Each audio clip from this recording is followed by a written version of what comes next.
Hello, this is an audio-visual recording of Chapter 5, Time Value of Money, Problem Exercise Solutions.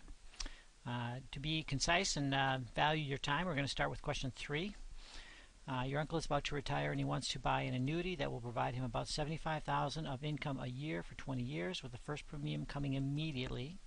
The going rate on such annuities is 5.25%. How much would it cost him to buy the annuity today? So this is kind of a standard, retirement question, and it's a great question to learn the skill and then actually apply it to your own portfolio, your own financial planning. Most of the information is given in the problem. So, N is 20. We have 20 years.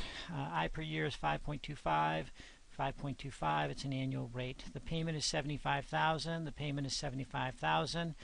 Future value is 0, so we're not passing money on as far as estate planning or anything like that. And then we want to calculate the present value. Further, it's in begin because this $75,000 comes at the beginning of each period, so we put it in begin mode. When we solve for this, we get $963,213. Okay, if by chance it said that the first payment was in one period or the payments were at the end of each time period, in that case the present value would be $915,167. That would be an ordinary annuity. So if you've got that solution, you did it almost right. Okay, and again, this is a great example. What this tells you for this individual, your uncle, right, is their number is 963,000. So in the retirement literature, we talk about the number. The number is the amount of money that an individual needs at retirement in order to have the retirement of their choosing. In this case, your uncle wants 20 years of $75,000, nominal dollars, in today's dollars.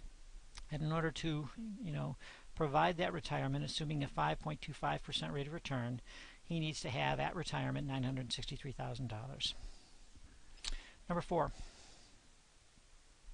Suppose you inherited $275,000 and invested it at 8.25 per year. How much could you withdraw at the end of each year for the next 20 years? Okay, so it says at the end of each year, so that means it's an ordinary annuity. Okay, you inherited $275,000, so that's the present value of your solution. Okay, the interest rate is 8.25%, and 20 is the N. Future value is again 0, as you don't want to leave any for your kids or your estate. In that case, right, the payment you are able to receive at the end of each time period is $28,532 per year. Pretty straightforward. Number 5. What is the present value of the following cash flows at a rate of 6.25%? Okay, so we have uneven cash flows. All right, a series of uneven cash flows, and you can see at time 0 it's 0, time 1 75, time 2 225, time 3 0, and times 4 300. The interest rate per year is 6.25%, and you can see this is a little shifted off, so you have to actually kind of move these cash flows one out. But this tells you the present value of each of the cash flows individually. All right, so present value of 0 is 0. Present value is 75. Okay, we discount that by 1.0625, and it gives us a present value of $71. 225. We're going to discount that for 2 periods at 6.25%, and the present value of 225 is $199. This is a very important cash flow. We need to make sure we maintain this place value, especially when you use your financial calculators. You need to make sure you enter these zeros or account for these zeros. And then the fourth cash flow of $300, the present value of that is $235. So those are the present value of the individual cash flows. If you want to know the net present value of all 4 or 5 cash flows, it would be $505.30.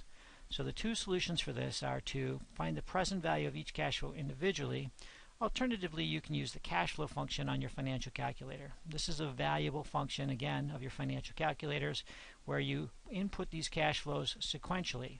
So cash flow 0 is 0, cash flow 1 is 75, cash flow 2 is 225, cash flow 3, be sure you put a 0 in there, right? You need that to hold the place. If you don't put a 0 in for cash flow 3, your calculator thinks that this $300 is in 3, so make sure you put a 0 in for cash flow 3, and then cash flow 4 is 300. And then you go to the net present value function, you put in an I of 6.25, calculate the net present value, and you should get $505.30. That's it. I hope this was useful for you. If you have questions on these or other time value of money questions, please post your questions in my email or on the discussion board. Thank you very much. Have a great day.